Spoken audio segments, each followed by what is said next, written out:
तो चित्र के द्वारा निर्देशांक तल में बिंदुओं -3, -5 और 2, -4 को दर्शाना है। तो पहले देखो ये एक समतल है। हाँ।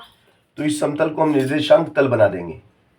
तो इस समतल को निर्देशांक तल बनाने के लिए हम इसे 4 भागों में बांटेंगे, है ना। तो ये जो आपकी क्षैतिज रेखा है, ये कौन सी रेखा कहलाती है बेटा? क्षैतिज रेखा। इस क्षैतिज रेखा को क्या नाम देंगे हम? एक्स अक्ष नाम देंगे। इसको हमारा ये एक्स अक्ष है। और ये जो ऊर्ध्वाधर खड़ी रेखा है, ऊर्ध्वाधर खड़ी रेखा को क्या नाम देंगे? ये हमारा वाई अक्ष हो जाएगा। अब ये जो समतल था इसको हमने निर्देशांक तल बना दिया। अब इस तल के कितने हिस्से हो गए बताओ? 4 हिस्से हो गए। ये पहला हिस्सा, इसका क्या नाम रहेगा?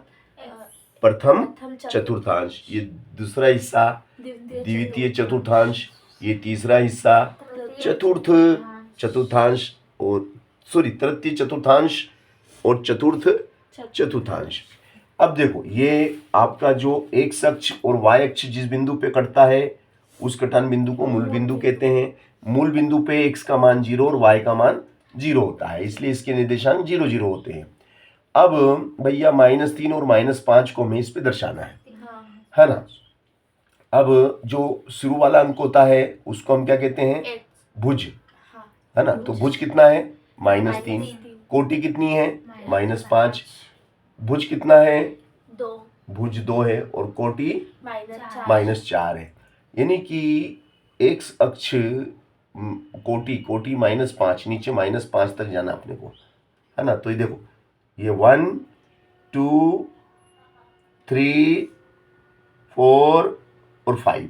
कोटि अधिकतम कितनी है? -5। यहाँ पे कोटि कितनी है? -4। यहाँ पे कोटि कितनी है? -5। यानी बड़ी संख्या -5।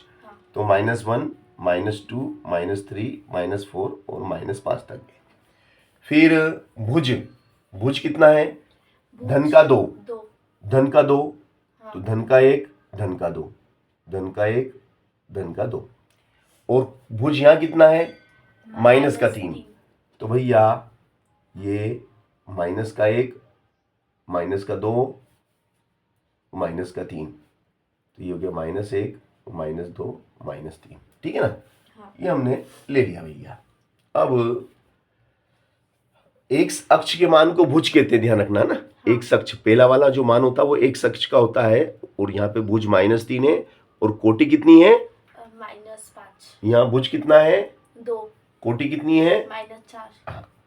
अब पहला बिंदु आपका है -3, -5। तो ये भुज कितना? भुज कितना? -3। ये -3। कोटि कितनी? -5। तो सीधी लाइन आन दो। ये देखो ये बिंदु P, बिंदु P कितना हो गया? -3, -5 हो गया ना। -3 देखो। तो भैया इस तरीके से ये -3 और ये माइनस, बिंदु P मिल गया। अब x का कितना मान है? 2 और y का कितना है? -4। तो ये इसको -4 तक आ गया, ये -4 तक आ गया। ये क्यों?